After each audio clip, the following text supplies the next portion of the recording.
Hey Murray State, fall break is right around the corner, but for now, we've got a show to put on. The latest episode of MSU Tonight starts right now.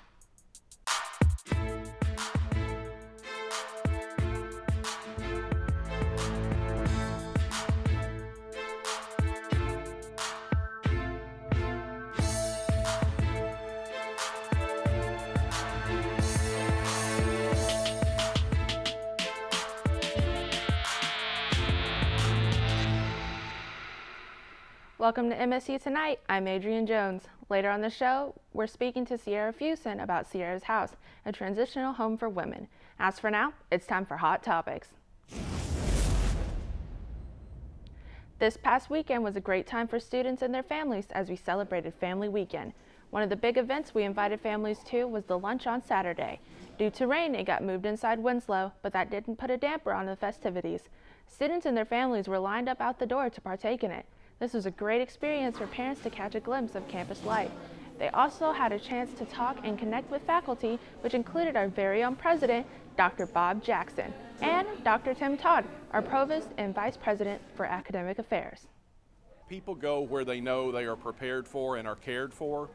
And this university, the faculty and the staff prepare for and care for students. Family Weekend allows us a chance to show the parents and to show families that kind of preparation and care that we give to their kids. A big thank you goes out to all the parents who came out to support their kiddos this weekend. It really means a lot to them. What an eventful weekend. Murray State experienced an awe-inspiring recital as faculty showcased directly from the Department of Music. This was held on Sunday as a fundraiser for the Daniel Millam Excellence in Music Award.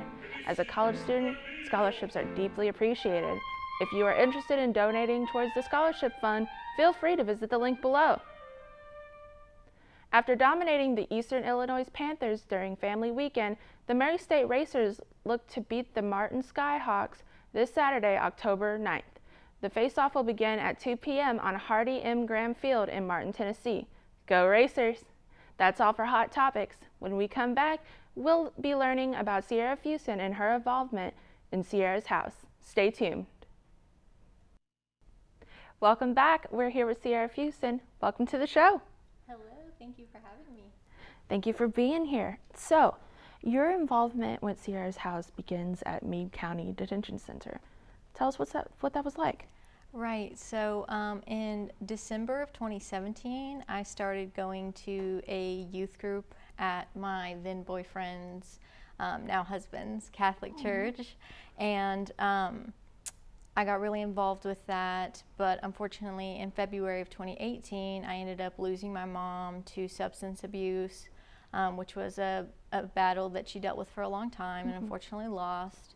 And about a week after I lost her, the youth group was going to the detention center to speak to the women who were in jail. And as I was sitting there listening to their stories, they were all very familiar to me. They were all struggling with substance abuse. That's why most of them were incarcerated. And I felt very emotional and I felt very called to tell them about my experience. And so I told them about my mom, and I just asked what I could have done differently because I was just in grieving at that time. But we ended up having a really special connection because a lot of them had children, and so it was kind of a healing experience for both of us because I got to, you know, kind of get some closure from my mom's end, and they got to get some inspiration onto maybe why they could build a better future so they can be there for their kids. Yeah. So what was your reaction when you learned that Sierra's House was going to be named after you? Right, so after that initial trip, I started going back without the group, just with the leader of the prison ministry, Debbie Thompson.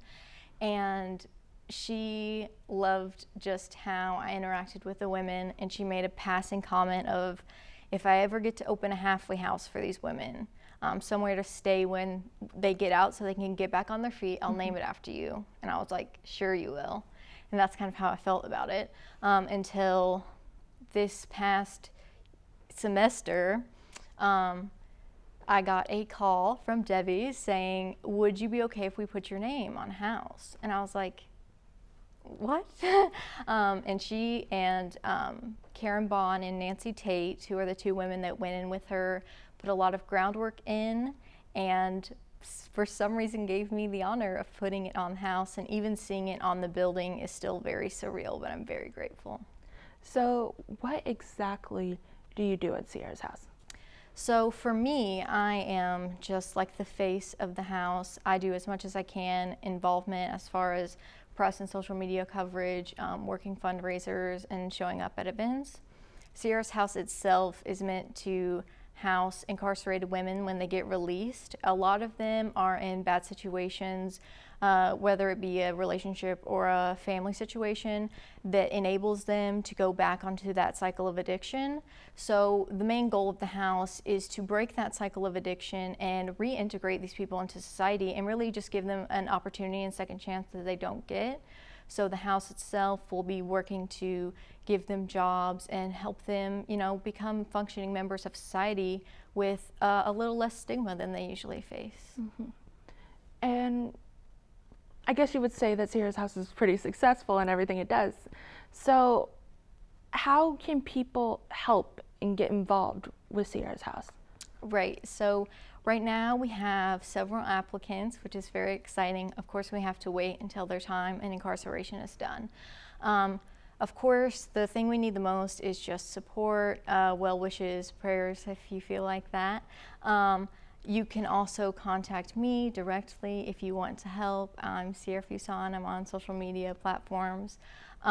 We will take donations for anything. The main thing right now is that we don't turn anyone away. Mm-hmm. We have a public group on Facebook, Sierra's House group, that has a link to an Amazon wish list. That's just having basic items like paper towels and notebooks and things for the women's to just have their basic needs met and help them day to day. But anything you want to do, any ideas that you have, come to me. We won't turn anyone away. We're very excited to see what we can do and hopefully, give people a new look on life. So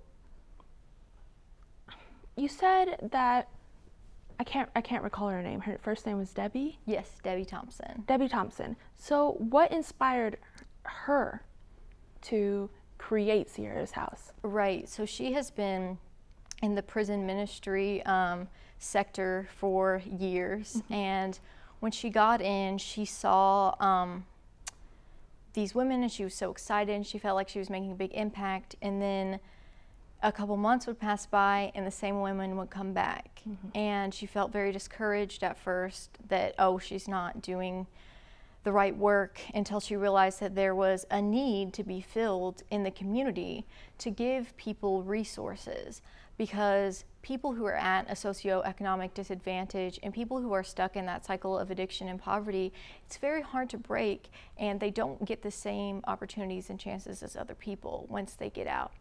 So she saw that need and she wanted to fulfill it, but things like that don't happen overnight. Of course, it takes money and it takes a lot of faith and support from the community. So she worked for 6 years to get enough money and enough people on board to make this happen, so that hopefully she doesn't have to see as many returning faces when she goes to the prison ministry, and she doesn't have to pick women up when there's no one there to pick them up, or give them clothes because they don't have clothes when they get out. Mm-hmm. We just really want to empower women and secure their futures, because addicts are people too, and that's really important. Mm-hmm. So you said that it's recently new, so it just opened this semester. Right, so we just opened in August. We had our open house. They bought the building over the summer, or I believe maybe last year in the winter time, and they were able to paint it and work on it. It's a little duplex. They own both sides of it, and they just opened their doors and are accepting applicants, so that whenever they get out, they can come and have a place to stay with bedrooms and kitchen and bathroom and the whole thing. That's amazing. So how can these people find you other than social media? Like, where is it exactly?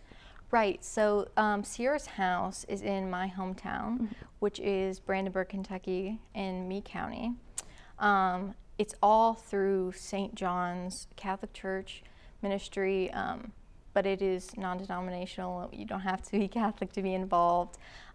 So you can always contact St. John's. It is, like I said, in Brandenburg, so it's a little ways away from Murray, but if you want to do anything or give anything, just let me know and I will get it there. This is amazing. I'm sure you're helping so many women and are going to help so many women get back on their feet. It's just incredible. Thank you. It's just amazing. Like, I don't know. I think it's so great that you're giving these women this chance to better themselves when they get out, because unfortunately it is hard for women to build themselves back up after they get out of prison, because it's on their record and it's hard for them to find jobs. And I think it's amazing what you're doing. Thank you. Is there anything else you would like to tell us about Sierra's House? Just that, you know, the country isn't built for people who are incarcerated, and the prison system itself is not built for women, and so the women face a lot of issues. Our jail doesn't have enough room for them because it originally was not even built with a women's section. So what we really want to do is remind people that we all make mistakes, but we don't all face the same repercussions, and I think that's really important to remember. And that as far as it goes from my side is there's always a benefit of speaking up, telling your story. It can be hard, but you never know who it's going to reach or touch. And of course, losing my mom was very difficult, but if I can give someone else the opportunity to be a mom and to, you know, see their kids grow up and accomplish things, that means the world to me. So, you know, you have so much power inside of you that even if you don't see it, you can use it and you can make the world a better place. Thank you so much. You and Sierra's House are going to do wonderful things. Thank you. You're giving these people a new life, and I'm sure they all really appreciate it. Thank you so much. Thank you. Unfortunately, it's time to go. We won't have a show next week due to fall break, but you can catch MSU Tonight again on October 19th on MSU TV 11 or our YouTube channel at the URL below. Have a great fall break.